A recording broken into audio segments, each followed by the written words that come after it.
Hey, Nicholas with the Backyard Charters here with some more adventures in locksmithing. Um, man, I had an interesting one. Um, I have never been as frustrated with a customer as I was with this customer. Now, it started out um, as just already on the phone. It was like, "Hi, how are you doing today?" "I'm doing good. How can I help you?" "Okay, well, I'm glad to hear. Um, do you happen to work on locks?" "Yes, I do. That's why I'm a locksmith." It's just, I'm not, obviously, I'm not being this smug, but it was like, "Oh, good. Oh, good. So, here's the story. Here's the deal. And nothing about what she needs. Okay, but what do you need done? What city is it in? And it's just taking forever to draw this up. Meanwhile, I am supposed to be doing something else. I am on a job. I've got a customer waiting on me, and I've answered the phone, just thinking while I was doing something. I thought I would have time to answer the phone and not let it go to voicemail, and just drawn out way too much. When I get there, first thing, "Oh, um, do you have COVID?" "No." "Have you been around people?" It's like, "To my knowledge, no. I'm doing fine. I am well." This, that. "Oh, okay. Well, come in." And she's trying to show me, "Is it possible to do this and this? Oh, and I also need this repaired. And can you put this on?" And I'm like, "Okay, well, I don't have a little slide bolt. I got to go get that." But yeah, okay, is it possible? I kept hearing, "Is it possible?" I'm like, "Yes, it's possible. This is basic stuff. I can do it." And then even while I'm like taking a look, "Is it possible?" "It's not possible, is it?" I knew it. This is old. I'm like, "No, it's 100% possible. I'm doing it. Let me do it." And she's just following me with that, and she's, "Oh, this is so amazing." And like that, it's done. And like, no, like that, I have it off. Now I need to go take it, rekey into my van, and bring it. "Oh, wow, this is so. I never knew how they did. So you just replaced that part. Oh, man, you're so brilliant." And this, that, and I'm in the middle of it, and I get all done, and she's like, "Oh, this over here is broken too." And okay, I'll do that, do that. And she's like, "And I want this, that. Is that possible?" I'm like, "It's totally possible. I can make it so that your bedroom is open with a key that opens everything else as a master key, and everything else for like your service providers." Now her kid was autistic, and I don't want to speak too much on this because I just don't know. I know a lot of people who are autistic. I've got friends who have kids who are on the spectrum. Um, my I mean, he's not autistic, but my brother is a little bit on the spectrum. So I grew up with some of that. But this kid throws the one, he's a young kid, and he's playing Fortnite. And he's not old enough to be playing Fortnite, but he's playing Fortnite. And he loses, and he chucks the controller, and he knocks over a lamp, and it just, and he just screams. He's like, and that was, she's like, "Please don't be alarmed, please," and she's talking to me like I'm like, "Please don't be alarmed, remain calm," this, that, and so I started to understand this lady a little bit more. One, it may mean that she's on the spectrum too, but because sometimes some of that is hereditary, not everybody, but she and I'm a big believer in understanding, you know, giving ones that are on the spectrum leeway, treat them like persons and that. But she's focused on calming me down, and he's having a motel. He's destroying stuff in the house, and she's focused on making sure I remain calm and that I'm not upset by this and I'm not troubled by it. And I'm like, "No, it's fine. Yeah, I've seen tinter tantrums. I've seen kids. I've seen like that." And so she goes over and she rewards the kid for the behavior. She's like, giving him candy to calm him down and telling him, I will play this game with you since you lost at that game. I will play this game. And she's purposely letting him win. And I'm like,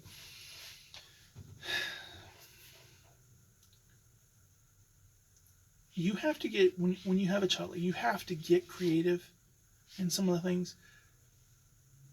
But that didn't seem healthy to me. Because that kid is not going to be with her. Well, sometimes some people do live with their parents for the rest of their life, but if you're wanting that kid to eventually be in the world and that, rewarding them for outbursts like that with candy and not talking to them about why that behavior is not acceptable. I mean, yes, calming them down, doing that, helping them realize that the world's not bad and stuff, but she wasn't doing that. She's just like, but she continued to talk to me like she does to her son. And that's what I realized was happening on the phone call. I was doing this, and it was one, and I'm like, this individual, she needs a break. She does not have the proper support system. This has become her life, and she's going to burn out, and it's not good for the kid because, I mean, we're going around, and I finished putting one of the locks on that wasn't working. I fixed it. I replaced the latch in addition to changing the key. The door shuts just fine.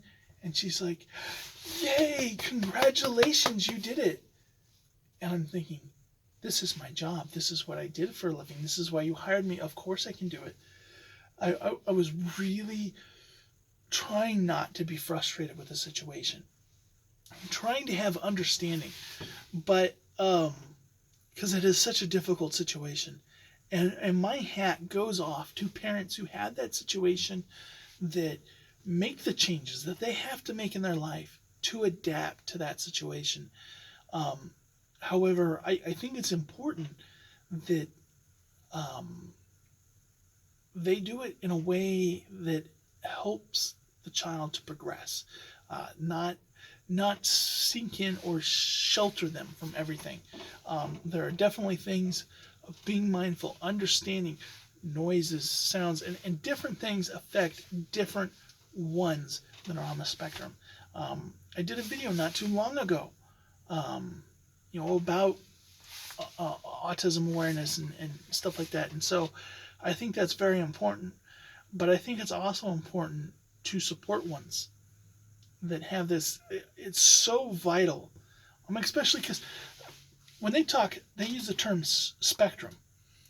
And that's really because it is from one extreme to the other. There are some individuals that, like, it will be completely debilitating in a lot of ways.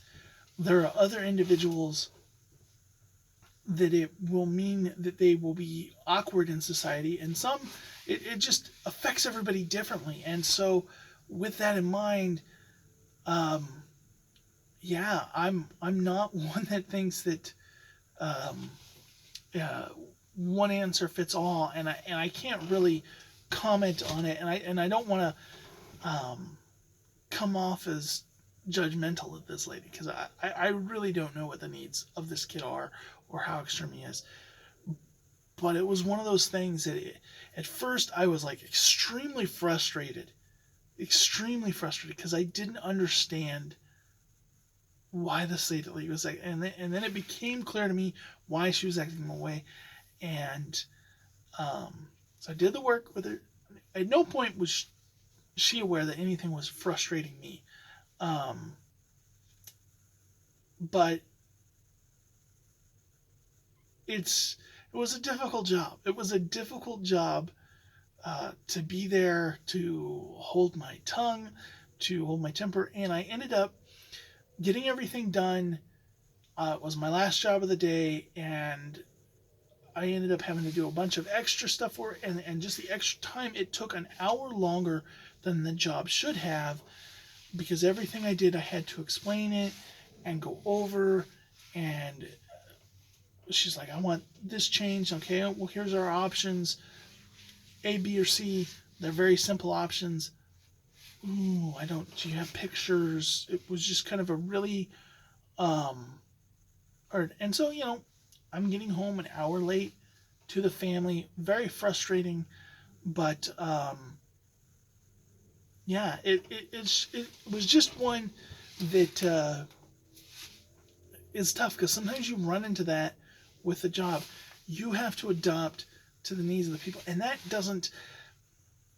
that's the difference to being a corporation, some big locksmith with employees who got a deadline to meet and they're rushing off, and being a personable locksmith and building it, because I know that word of mouth, like, she's going to praise me to others because I went the extra mile. I put up with the stuff, and when she decided, no, last minute, I want this thing that I didn't have, and I had to run down to the hardware store and get it and come back and do it.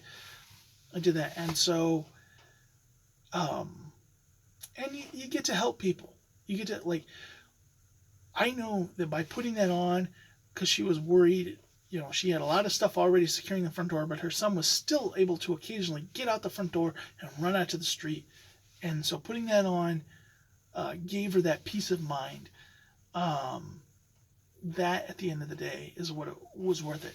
So, but that's, just part of being a locksmith. It's sometimes having the ability to do something is not the same as having the personal skills to actually come out there and deal with the public.